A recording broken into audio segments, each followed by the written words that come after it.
students. So in this video lecture, so we are about to have a discussion on the topic that is triangular bar rectangular wave generator. Okay, so one of the important concept that is included in your module 3 in first unit, that is in signal generator unit. Okay, so as far as this concept is concerned, okay, in previous video we have seen RC phase shift oscillator. Okay, so in that particular concept, so we have generated the output without applying the input. Okay, so here the objective also remains same. Okay, so again you generate the output, okay, without applying any external input here. Okay, so this is the circuit diagram of triangular bar rectangular wave generator. So one of the very important concept, okay, which is being repeatedly asked in your annual exam. Okay, just show me one question paper in which this question is not asked. Okay, either theory or this one or problem associated with this concept is definite in your annual exam. Okay, so you must be very attentive. So in order to understand this particular concept here. Okay, so listen here. Okay, so here you can observe that. So the main objective of this concept is to generate the triangular output and even the rectangular output by making use of this circuit here. Okay, make use of a configuration of a circuit in which you are capable of generating the triangular output even rectangular output together without applying any external input.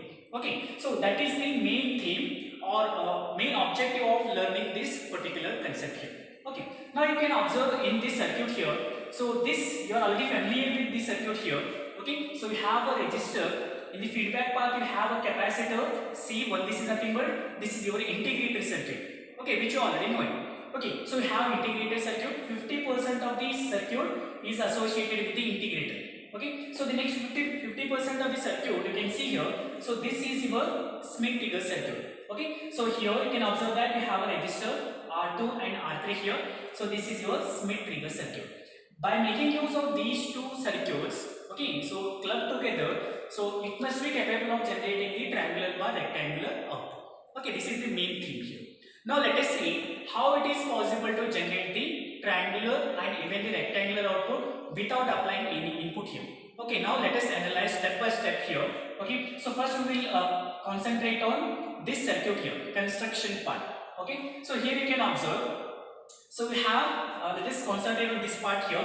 So basically this is a Schmitt-Trigger circuit. Okay, so here we can observe that. So whether this is, you have to identify whether it is a inverting Schmitt-Trigger circuit or non-inverting Schmitt-Trigger circuit. Okay, just by looking at this circuit here, looking at the symbol of op amp, looking at the input terminals of the op amp, clearly you can justify that. So the inverting terminal is being grounded and it is receiving the input here at its non-inverting terminal of the op amp from this previous circuit. Okay, so this means what? Input is applied to non-inverting terminal and inverting terminal is being grounded. This means what? So this is your non-inverting Schmitt-Trigger circuit. So it is a non-inverting Schmitt-Trigger circuit which is being used here.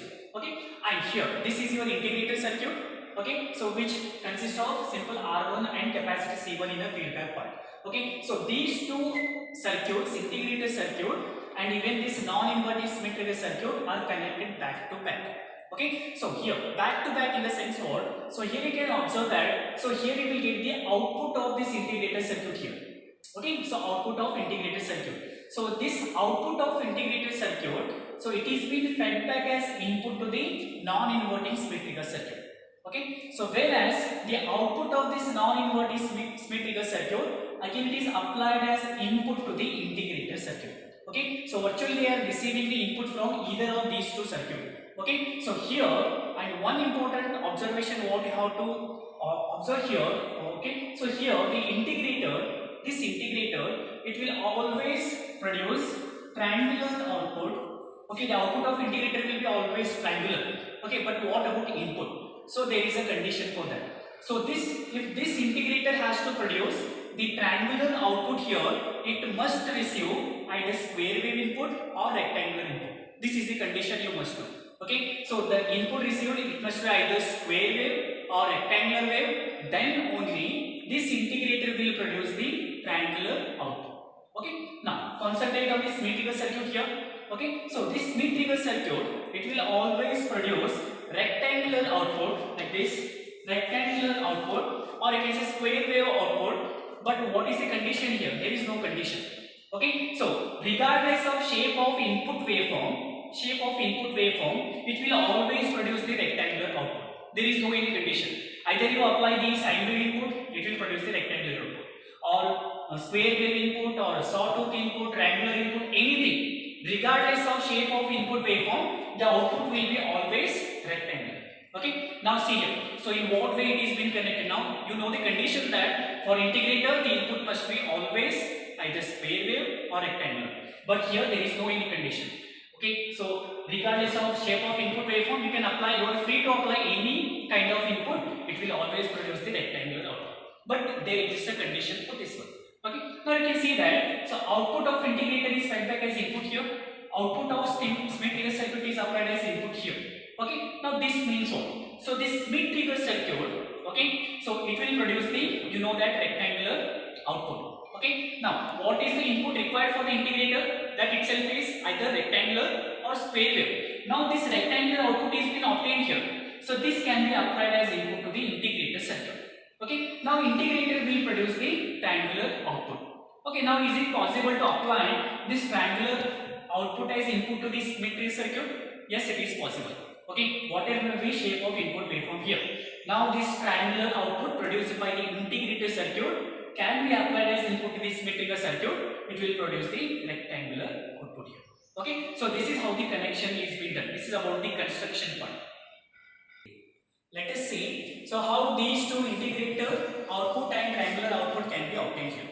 Okay. So we have to produce triangular output and rectangular output. Now this is about the construction part. Now the actual concept lies here. But what are the sentences I have just told now? So those sentences you can represent in your annual exam. No problem. Okay. Now here let us see how these two triangular and rectangular output can be obtained by using these two circuit here. Integrated circuit and this Schmidt-Trigger circuit.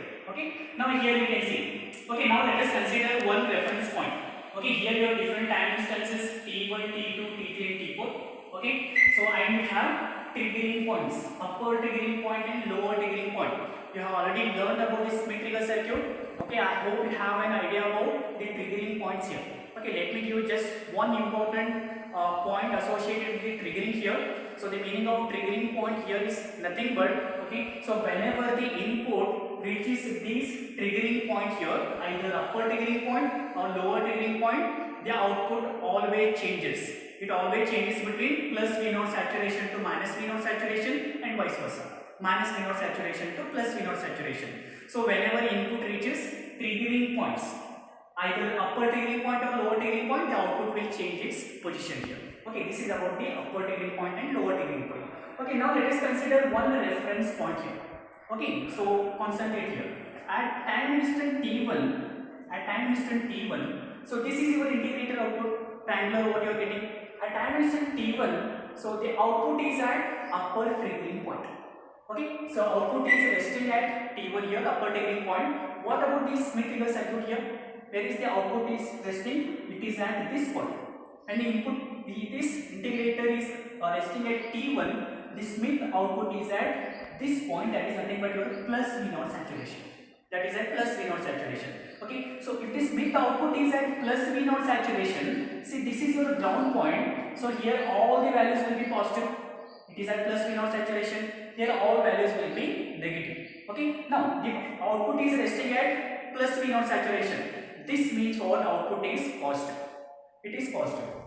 Okay, take that value of positive here. So this Schmidt-Trigger circuit, it is producing the positive output. It is producing the positive output. Okay. Now this you don't know what is that actual value. For analysis, you can consider whether the output is positive or negative. Right now, output is resting at plus V naught saturation. So the output of this Schmidt-Trigger circuit is positive. Okay. Now this positive output, it is being fed back as input to this integrated circuit.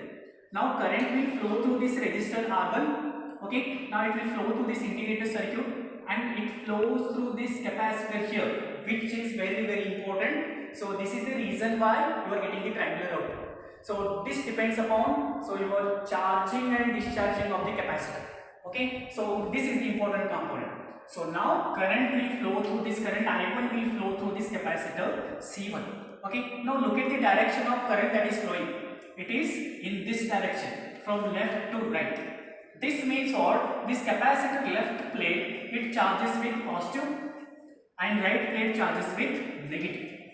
Okay, so when capacitor right plate charges with negative here, so here you will get a negative output.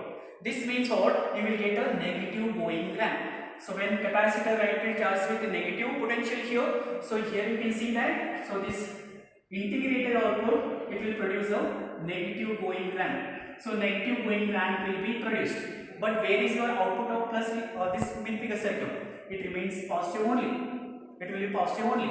Okay, so as long as, so this time duration between T1 to T2, so until this negative going ramp reaches this point here, this point is nothing but your lower triggering point.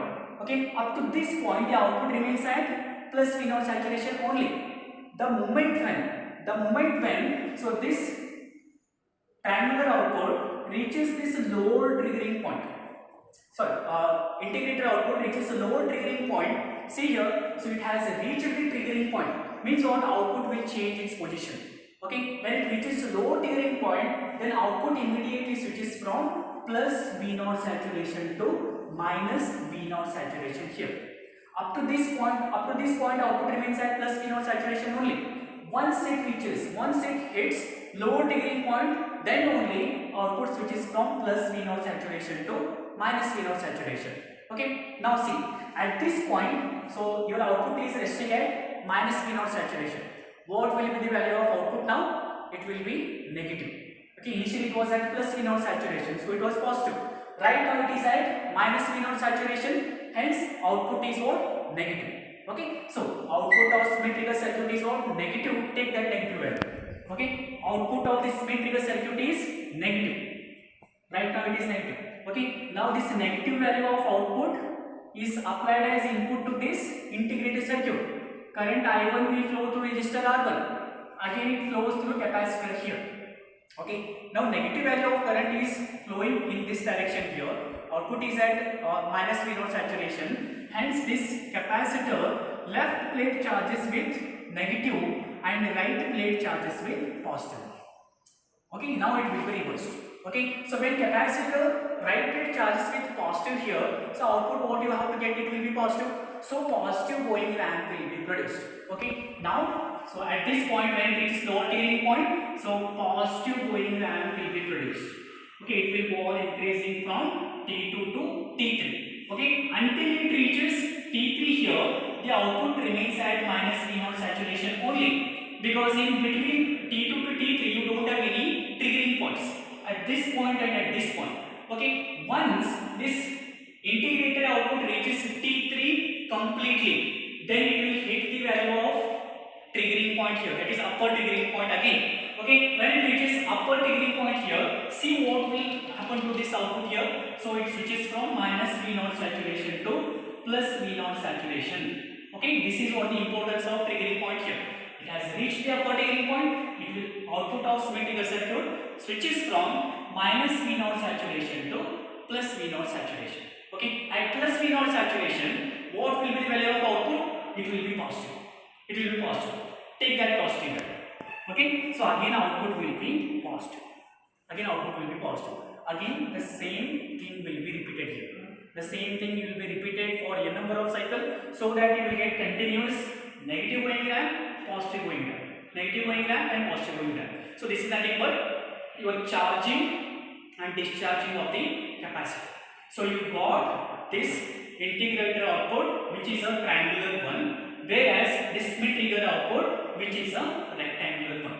Okay, so this is how you can generate triangular output and rectangular output without applying any input here. Okay, there is no need to apply any input. So if you connect integrated circuit and symmetrical circuit in this particular fashion without applying any input, you will be capable of producing this integrated output, that is triangular one, and even this rectangular one. Okay, so this is a very important concept. Okay, you just go through all the question paper. Repeatedly this question is been asked for 10 marks. Okay, minimum of 8 marks. Okay, so either theory or this one or problem or this one is definite in your annual exam. So just go through this particular lecture again. So watch it, or if you find any difficulty in understanding of any part of this concept, then feel free to contact me.